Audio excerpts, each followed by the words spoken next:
کیونکہ اس کی وجہ یہ ہے کہ آج ہمارے معاشرے کے اندر ایک رات میں قوال صاحب کو تو 1 کروڑ روپیہ دے دیا جاتا ہے، لیکن مسجد کے امام کی تنخواہ ابھی بھی 15-15 20-20 ہزار سے. شہر کراچی کے اندر کی بات کر رہا ہوں، علماء کی جو پکے سچے علماء عالم دین ہیں. ایک شخص کہنے لگا کہ فلاں نعت خان کو ہم 3 لاکھ روپے اس لیے دیتے کہ اس نے اعلیٰ حضرت کو ہمیں کھول کر پلا دیا. میں نے کہا تو نے کبھی یہ تو نہیں کہا کہ فلاں مفتی صاحب نے امام بخاری کو کھول کر پلا دیا؟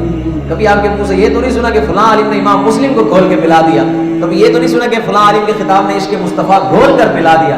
نعت خان نے آپ کو اعلیٰ حضرت گھول کے پلایا تھا، جس نے آپ کو 3 لاکھ میں اعلیٰ حضرت گھول کے پلایا نا، 50,000 اور بڑھا دے تاکہ وہ غوث پاک بھی گھول کر پلا دے. آپ سمجھے؟ وہ 50,000 60,000 کو اور اضافہ فرما دے. لہٰذا امام ہمارا سارا دین اس چیز پر نہیں کھڑا ہوا.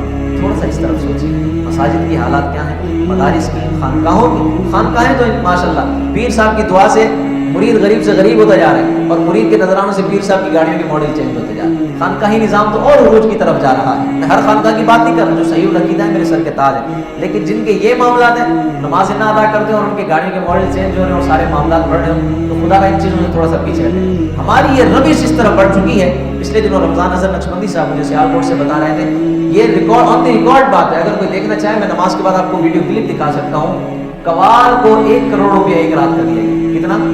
1 کروڑ روپیہ. یہ میں آن دی ریکارڈ ممبر رسول پر بیٹھا ہوں، جھوٹ نہیں بول رہا، اور میں اس کا ثبوت بھی آپ کو پیش کرتا ہوں. نماز کے بعد اگر کوئی دیکھنا چاہے میں اس کو دکھا دیتا ہوں. 1 کروڑ روپیہ دیا گیا. اور امام مسجد کی اگر تنخواہ کے حوالے سے کسی عالم دین کے حوالے سے بات کی جائے، اس کو کیا ضرورت ہے؟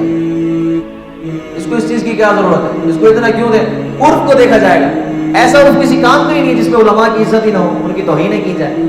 اور میں اس تفصیلات کی طرف نہیں جا رہا کہ علماء کے اوپر کس فرصت کون سی زندگی گزار رہے ہیں، کیا حالات و واقعات ہیں، لیکن آج ہماری قوم کا المیہ یہ ہے کہ نعت خانوں کو نواز دیا جاتا ہے. بنگلوں سے کوٹھیاں، باہر کے ویزے، سب کچھ، ہر چیز بن گئی. لیکن عالم دین جس چٹائی پہ آج سے 30 سال پہلے بیٹھا تھا، آج بھی نہیں بیٹھا. دارالعلوم امجدی کے شیخ الحدیث ہیں مولانا مفتی اسماعیل ضیائی صاحب، شیخ الحدیث، بڑے بڑے اکابرین جو علماء ہیں ان کے بھی استاد ہیں مفتی اسماعیل ضیائی صاحب. آپ کو 43 سال کا عرصہ ہو گیا. کتنا عرصہ؟ 43 ایئرس صحیح بخاری اور مسلم پڑھاتے ہیں. 43 سال، کوئی چھوٹا مذاق نہیں ہے، یہ بات کوئی کم نہیں ہے. 43 سال کا عرصہ. آپ میں سے ہم میں سے کوئی بھی ایسا نہیں ہے کہ ہم لوگ 2 دن بھی بیٹھ کے بخاری شریف کو اس طریقے سے پڑھا سکیں جیسے بخاری شریف پڑھانے کا ہے. اس بندے کو 43 سال ہو گئے حدیث شریف پڑھاتے ہوئے، لیکن معذرت کے ساتھ مجھے یہ کہنا پڑ رہا ہے آج بھی ان کی تنخواہ 1 لاکھ سے بھی نیچے ہے. تنخواہ ہوگی 1 لاکھ سے بھی نیچے. کیوں؟ حالات صحیح. تو لہٰذا اس طرف آئیے تھوڑا سا. علماء کی خدمت، مساجد، مدارس، معاملات. اگر مساجد اور مدارس کو ایک طرف رکھ دیا جائے تو پیچھے بچتا کیا ہے؟ اصل تبلیغ کا سرمایہ کاری یہ ہے. اصل آپ کی اولادوں کو جو سنبھالا جائے گا وہ مساجد ممبر سے سنبھالا جائے گا، مدارس سے سنبھالا جائے گا. لہٰذا اپنے مدارس کو مضبوط کیا جائے.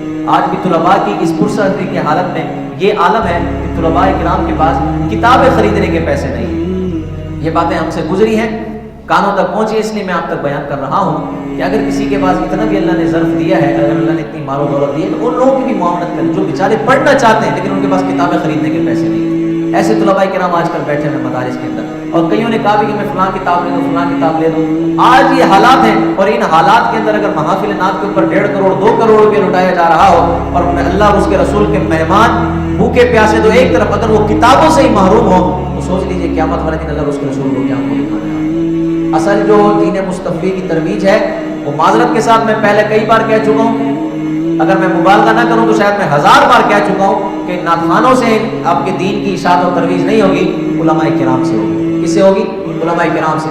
1000 نعت خوان مل کے بھی ایک عالم دین کے برابر نہیں پہنچ سکتا. پوری رات کی نعت خوانی، میں نعت خوانی کے خلاف نہیں ہوں، پہلے بھی میں اس بات کی صلاح دے چکا ہوں، لیکن ضرورت اس امر کی ہے کہ ہماری عوام تھوڑی سی اس طرف آئے، تھوڑا سا بھی شور پڑے. جتنے پیسوں میں آپ نے ایک رات کے اندر لنگر لٹا دیا، اتنے پیسوں کے اندر تو مسجد کا گنبد اور مینار مکمل ہو جانا تھا، اتنے پیسوں کے اندر تو نئی مساجد تعمیرات ہو جاتی. لہٰذا تھوڑا سا اس طرف آئیے، اپنی اس روش کو تبدیل کیجیے. وہ جو جس انداز میں آپ کر رہے ہیں اس اتنا آگے جانے کی آپ کو حاجت نہیں ہے، ضرورت نہیں ہے. تھوڑا سا اپنا پایا پلٹے، تھوڑا سا اس طرف آئے.